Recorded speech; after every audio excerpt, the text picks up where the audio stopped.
My name is Abbafira Abbagidi. I'm a host of Dr. Google Show. I'm here today to ask Mr. Kadiro from the last segment we had. There is a question I had.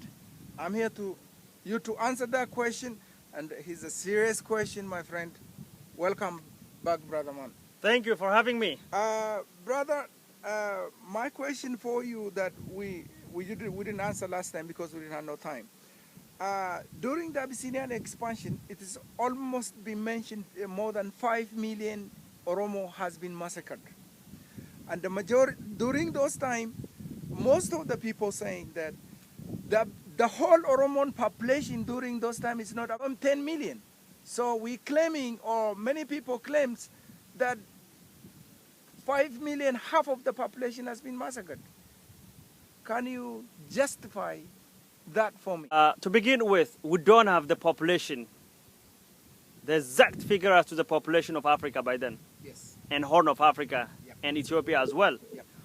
There is no idea of census in that country, right, or in the continent. Right. And most of the information we have comes in the form of estimates, most of them from the European travelers, right, who just went to that part of Africa for different missions. Right. Some of them as diplomats, some of them as a missionary, some of them were just simply going there to hunt animals. Right.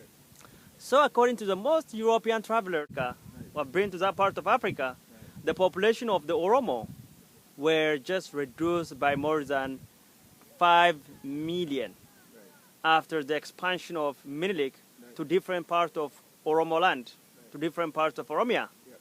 So this is not, something which Oromo scholars are making up today, right, or something we are just simply claiming to justify that the Minilik army massacred our population. Is something which is written, which is documented by the European travelers who neither have religious affiliation or any diplomatic support for the Oromo people. Right. One of the best examples for this comes in the form of an evidence written by the French missionary who had a very great knowledge about the Oromo territory by then. He has been, for a long time in Oromo. Right.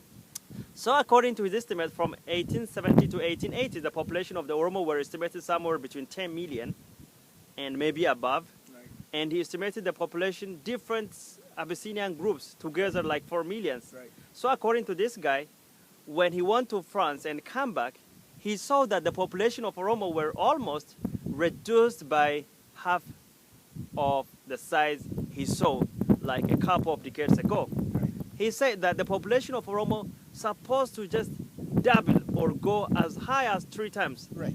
When he just came back after 3 decades. Right. He expected the population of the Oromo to be or 25 or 30 million because he saw an Oromo land was, by then it was rich country, flowing with milks and honey, and exactly the replica of something that the Bible mentioned in the book of Genesis. Right. So this is what he said. Right. And also the Russian traveler, and also somehow who just helped Menilik to expand into different parts of the Oromia, right, Blatovich, yeah, who was mercenary. Right. He also said, this is an Orthodox Christian guy, right, who had this more sympathy for the Abyssinians Orthodox. Yep. But he said that the Oromos were killed at an industrial scale. It was a dreadful annihilation of more than half of the population of the Oromo, he said. Right. And also different European travelers like Augustus Whaley, Dr. Johnson, who has been to that part of Africa, reported the same atrocities committed against different nations and nationalities conquered by the Mennonite army. Right. And Evelyn Waugh, who just got a chance to travel different parts of the country after the Italian conquest of 1936, right, he also mentioned the same degree of crimes committed against these nations and nationalities conquered by the Mennonite army. Right. So Marjorie Parham, she has also the same claims. So when we say that the Abyssinians killed the Oromos in such magnitude, in a large numbers, millions, we are not, fabricating and saying that the Mennonite army committed a crime against the Oromo people. It is something documented. It is something said by the Europeans who were just most likely supportive of the Mennonite expansion, right, project, right, than the Oromos maintaining their independence. Right. The question is, it is not, like one Oromo dying, right, or a million Oromo dying. There was a killing. The killing was basically motivated by the Abyssinian dream of conquering the Oromo land. It's a hate crime because the territorial nationalism. Right. Abyssinia wanted the land, not the people, not the population, different nationalities. According to this Abyssinian tradition, the nations and nationalities that conquered, the Oromos, the Kafas, Walaitas, Sidamas, and Majangar, Ogaden, they were simply a burden the Abyssinians has to civilize. So it was this that motivated to annihilate them, so that they can conquer the land or turn into the tenant on the very own land, claiming that they are just regaining or controlling their historical territories. And no, my question, let me give you another question, just on that. Where do you think the Abyssinian get a gun as much as gun of those time? Because those time the majority of African countries being colonized. And where is the civilization gun come from? How are we not be able to get a gun during those times? How Oromo didn't get a gun to defend himself? So I want to keep you a little bit on this. One thing I wonder is that the Gojam and the Gondar farmers don't really have an idea of what the elites are doing in Oromia land. Meaning I really regret the poor Gojam and Gondar were taking a claim by just simply being Namara. But they have that dream of colonizing the Oromo's land. You can you can see a name of Amara, Shoangizao, Shoankatao, Shoaisma. What is this dream of colonization of Oromia, those farmers, innocent people learn from? This is a part of the Abyssinian tradition, and Abyssinians have fabricated such a very extended genealogy to King Solomon and Queen of Sheba. Right. And there is this book called Kebrenegist, which talks about glories of kings. Right. According to Abyssinian tradition, they are very superior to the rest of the population of the Horn of Africa. Right. They claim that they are a descendant of King Solomon, the glorious king of Judah. Yeah. Which means that King Solomon has a connection to Moses, Moses has a connection to Jesus, and they believe that... I want to ask you a little bit question on that. King Solomon and Queen Sheba, we're talking about 950 BC.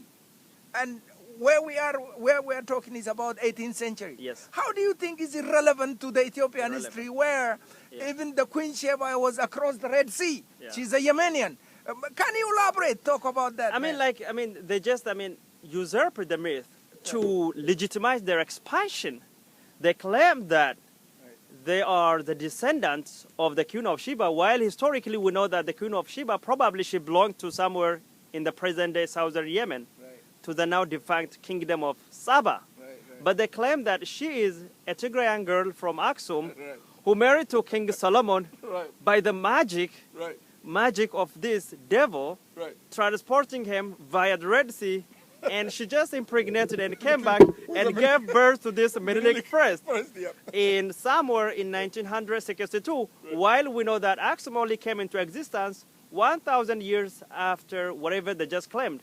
He is a mythical founder of the kingdom of Aksum, which God also entitled him to rule the entire humanity, because according to Abyssinian legend, this guy managed to steal the Ark of Covenant, one of the most important totem of the Christianity and the civilization and the communication of God and the human beings. So by virtue of possession of this very valuable symbol, they claim that they have the right, a manifest destiny to conquer different nations and nationalities of the Horn of Africa, if possible, to rule the entire humanity.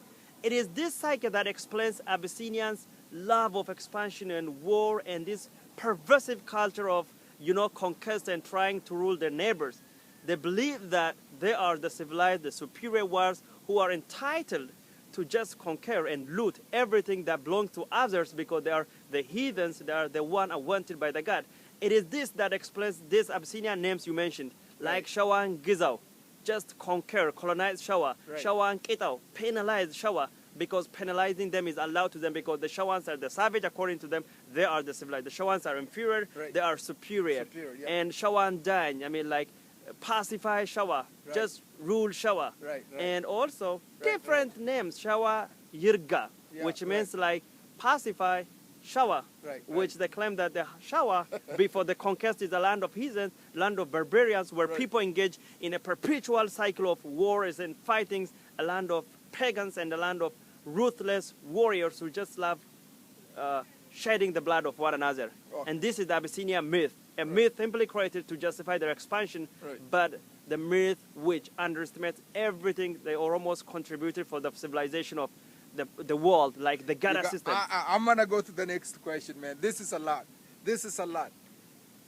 You got this book, you're going to get what he's saying. I want to go to the next question. You wrote about this book of the United States and the Ethiopia and the tragedy of human rights. You wrote about the expansion of Eritrea during the Haile Selassie, which is, how do you think on empire of Haile Selassie expansion, his empire to Eritrea, and the U.S. played the role? What do you think? What is the role of the United States? Yes, one is very interesting fact is the Abyssinian expansion did not stop with a Menelik expansion, which ended in 1897 and finalized by the British-Ethiopian Treaty of 1902. Yeah. Abyssinia continued to expand after that. And the first thing that happened was when Abyssinia tried to control Eritrea and different parts of Ogaden after the British Army liberated Ethiopia in 1941. Right. And then the Italians ruled Eritrea from 1980 to 1941. Right. But when Italians left the country, the Eritreans supposed to have their say over the future, because they were under the colonial occupation of Italy. But United States by then has got this security interest in the Horn of Africa. They had this military technology, a satellite station, a radio tracking station. Yeah, called Kanyo. Yes, a radio tracking station called Kanyo. Yep. In the vicinity of Asmara. They want to keep this very important facility in the hand of a friendly nation. Then it was this that America became a part of Abyssinian expansion. They supported Abyssinia to conquer the Eritrea, so that this institution and this facility would remain in the hand of a friendly Christian nation, as opposed to be controlled by, say, a hostile Islamic country. So because of this, America became a part of Abyssinian agenda, Abyssinian expansion program, and United States totally disregarded the right of Eritreans to have a say over the future and decided Abyssinia to control Eritrea. And the interesting point is the Secretary of State of the United States of the time said that, I do recognize that the Eritreans have the right to have a say over the future. I do recognize that the Eritreans have the natural right to exercise their self-determination, but the national security of the United States is more important to us than the right of the Eritrean people. So this is a kind of the tragedy I'm trying to write.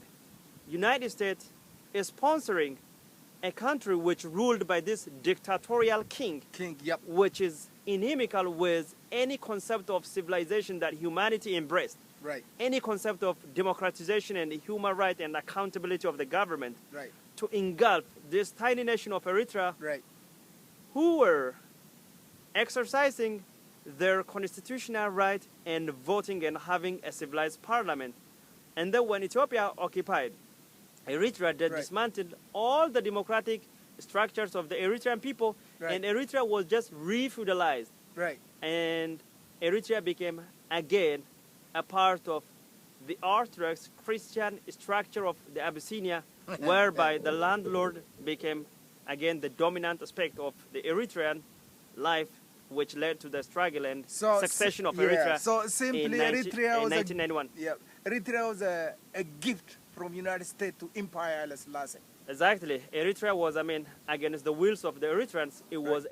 Now, I have to go to the next segment. You know, one of the things I love of your book is that you can turn a page, read 2-3 pages, it puts a smile on your face.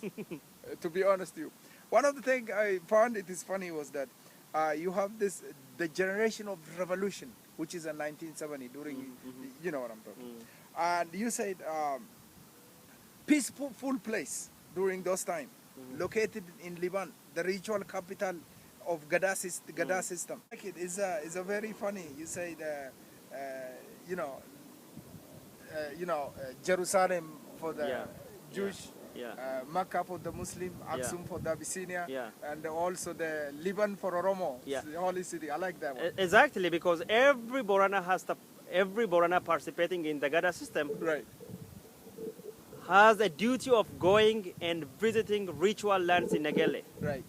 They have this duty of going for Dawa, Ibayu, and for different Gada traditions. Right. So Negele, I mean, Liban is such very important aspect of a Borana culture.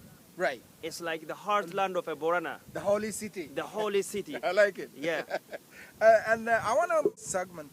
You also talked about General Wako Gutu, the greatest revolutionary of our time. Yeah. And I think, do you think by near future, the Oromo's gonna live his dream? I think we have a very strong potential to actualize the dreams of our forefathers who dreamed about the freedom of the Oromo land, the freedom of our people, our culture, our tradition, our language. We are on the way to attain that. We regained our language. We regained most of the things that we lost. Actually, there is a lot of way we need to go. We need to travel. But I mean, the beginning is good. Today we are just going in the school and learning in our language, in our Kobe. And we have somehow a limited freedom to express about ourselves. I know that our land is taken. There is this issue of land grab in Oromia. And Oromo is still ruled by the Tigrans at the gunpoint. There is a lot of problems. But still there is a progress. And this progress came as a result of selfless Oromos who sacrificed their life for... Gentlemen, this man, even if we talk 24 hours, 7 days a week, he got something to say. Kadiro, can I tell you the digger? You digged out. You read more than 200-300 books. You find out the truth. I think the Oromo people honor you, my friend. Thank you very much. much. Great job. Well done. Thank you. Great job. Well done. I wish I could have a language to appreciate it. Ladies and gentlemen, this book is it's one of brilliant Oromo I've never met. He's a great person. Do you want to buy this book? You can get in any Oromo store in the United States. You can buy on Amazon. Otherwise, you can go on brandly designed the East African Press. He's the owner of the East African Press, which is eastafricanpress.com, which is going to be launched on 25th of August. Ladies and gentlemen, this guy is a deep digger. Good luck, man. Thank you.